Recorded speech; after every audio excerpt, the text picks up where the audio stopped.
நேயர்கள் எல்லாருக்கும் வணக்கம். 2024 வருடத்தோட ஆகஸ்ட் மாதம் முடிஞ்சு செப்டம்பர் மாதம் தொடங்க போகுது. இப்போ செப்டம்பர் மாதத்துக்கு உண்டான ராசி பலன் அப்படிங்கிறத நாம் தெரிஞ்சுக்கிட்டோம்னா, இந்த செப்டம்பர் மாதத்தில் கிரகங்கள், அதாவது நவ கிரகங்களும் நமக்கு எந்தெந்த விஷயங்களில் சாதகமாக இருக்குது, என்னென்ன செய்யலாம், நம்மளோட எதிர்பார்ப்புகள் ஈடேறுமா, எதை செய்யக்கூடாது, என்னென்ன பரிகாரங்கள் பண்ணிக்கலாம் அப்படிங்கிறதெல்லாம் ரொம்ப துல்லியமாக நம்ம தெரிஞ்சு வச்சுக்கலாம். ஒரு மாதத்தோட கிரகங்கள் அப்படிங்கிறத நாம் துல்லியமாக பார்த்தா தான் பலன்களை சொல்ல முடியும். அந்த வகையில் கிரகங்களோட ராஜா சூரியன் சிம்ம ராசியில் தன்னோட சொந்த வீட்டில் ஆட்சியில் இருந்துக்கிட்டு 17ஆம் தேதி அன்னைக்கு கன்னி ராசி போகிறாரு. பூமிகாரகன் செவ்வாய் மாதம் முழுக்க மிதுன ராசியில் இருக்கார். புத்திகாரகன் புதன் சிம்மத்திலேருந்து 19ஆம் தேதி கன்னிக்கு போகிறாரு. சுக்கிர பகவான் கன்னிராசிலேருந்து 19ஆம் தேதி துலா ராசிக்கு போகிறார். குரு பகவான் ரிஷபராசியில் இருக்கார். சனி பகவான் கும்பராசியில் தன்னோட சொந்த வீட்டில் ஆட்சியாகவும் வக்கரமாகவும் இருக்கார். ராகு மீன ராசிலையும் கேது கன்னி ராசிலையும் இருக்காங்க. இதான் இந்த மாதத்துக்கு உண்டான கிரக அமைப்புகள் அப்படிங்கிறது.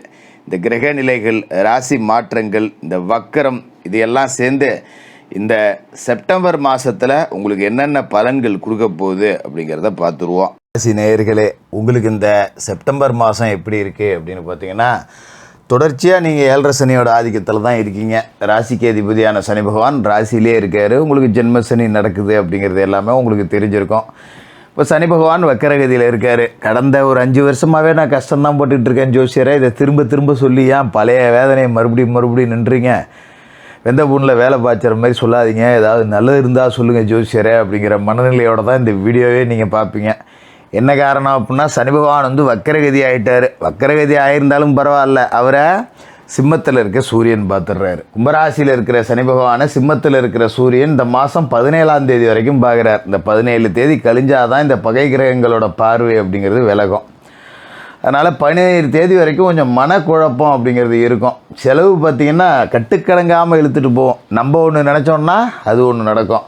ஒரு வேலைக்கு 10,000 ஆகும். நம்ம கூடுதலாகவே ஒரு 5,000 அப்படின்னு நினச்சி ஒதுக்கி வச்சுருப்போம். ஆனால் அது கொண்டு 50,000 நம்மளை விட்டுரும். ஏன்னா அது அடுத்தவன் செஞ்சான்னா டப்புன்னு ஒரு வேலை முடியுது, நம்ம செஞ்சோம்னா இழுத்துக்க பறிச்சு எண்ணிட்டு இருக்கு. சாதாரணமாக ஒரு வீடு கட்டினா கூட நமக்கு வர வேண்டிய பணம் இருக்கும். சரி, அதை ரெடி பண்ணி இதை போட்டு ஒரு வேலையை செஞ்சுருவோம் அப்படின்னு பார்த்தோன்னா வர வேண்டிய பணம் வராது. கட்டட வேலை பாதியில் நிற்கும். பார்க்குறவனுக்கு பதில் சொல்ல வைக்காது. அது நின்னா கூட நின்றுட்டு போகுது செவனேன்னு நம்ம இருப்போம். சரி, பணம் தான் அடுத்த மாதம் வந்துருமே, 30 நாள் கழிச்சு வேலை ஆரம்பிச்சிக்கலாம் இப்போ என்ன அப்படின்னு. ஆனால் கேட்குறவனுக்கு ஊருக்கு பதில் சொல்ல முடியாது. ஊர் வாய்க்கு நம்ம விளையாப்பிடுவோம்.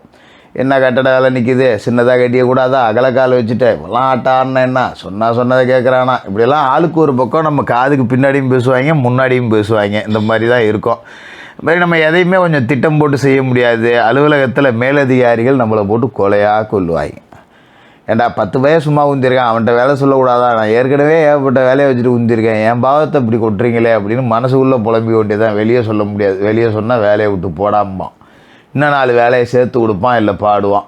இதெல்லாம் நமக்கு தேவையா அப்படின்னு சொல்லிட்டு ஒரு மனநிலையோடு தான் இந்த ராசிக்கு இந்த மாதத்துக்குள்ளேயே நீங்கள் வருவீங்க. இது பழகிறோம். 17 தேதி வரைக்கும் பழகிறது தான் நல்லது. நம்ம படத்தில் சொல்லுவாங்கல்ல, அந்த கதை தான். இந்த மாதம் 17 தேதி வரைக்கும் அதை அப்படியே ஓட்டிங்க. 17ஆம் தேதிக்கு பிறகு நல்லது தானாகவே நடக்கும். எப்படி ஜோசியரை சொல்கிறீங்க நல்லது நடக்கும்னு நீங்கள் சொல்கிறீங்களே அப்படின்னு கேட்டிங்கன்னா, உங்களோட ராசியை பொறுத்த வரைக்கும் சனி பகவான் ராசி அதிபதி, அவர் வக்கரத்தில் இருக்கார். இந்த பார்வை விலகிற வரைக்கும் நம்ம பொறுக்கணும் 17 தேதி வரைக்கும். அதன் பிறகு தான் நன்மை நடக்கும். அதோட கன்னி ராசியில் சுக்கிரன் நீசமடைஞ்சு கிடக்கார். அவர் ராசிக்கு 4க்கும் 9க்கும் அதிபதி. அவர் நீசமடைகிறார் அப்படிங்கிறது நல்லதில்லை. அப்போ இதுவும் ஒரு பிரச்சனை. இது 19ஆம் தேதிக்கு மேலே 9ஆம் இடத்து அதிபதியான சுக்கிரன் பலமடைஞ்சு 9ஆம் இடத்துக்கே வரார். அதன் பிறகு மாற்றம் இருக்கும்.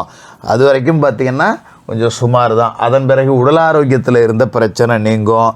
பாக்கியஸ்தானத்து சுக்கிரன் வராரு. ராசி அதிபதி சனி பகவானுக்கு அவர் நெருங்கிய நட்பு கிரகம் அப்படிங்கிறதாலையும் நன்மைகள் அப்படிங்கிறது பல மடங்கு நடக்கும். நம்ம பயப்பட வேண்டியதெல்லாம் இல்லை, கவலைப்பட வேண்டியதெல்லாம் இல்லை. அதோட சிம்மராசியில் புதன் இருக்கார்.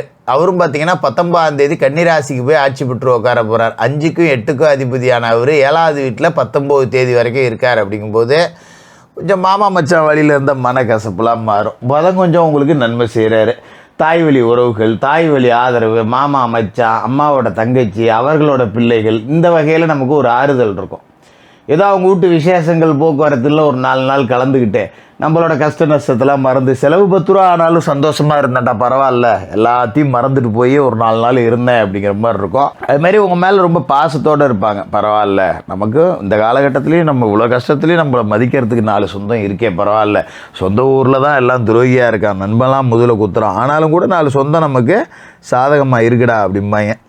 என்ன ஒரு காரணம், அவங்க 10 ரூபா நமக்கு தரேன்னு சொன்னாலும் நமக்கு வாங்க மனசு வராது. பாவம் அவங்களே நம்மளோட கஷ்டவாளியாக இருக்காங்க, போய் நம்ம கஷ்டத்துலையும் அவங்கள கஷ்டப்படுத்திக்கிட்டு அப்படிங்கிற மாதிரி இருக்கும். சரிப்போ அப்படின்னு இழுத்து பிடிச்சி ஓட்டிக்க வேண்டியதான்.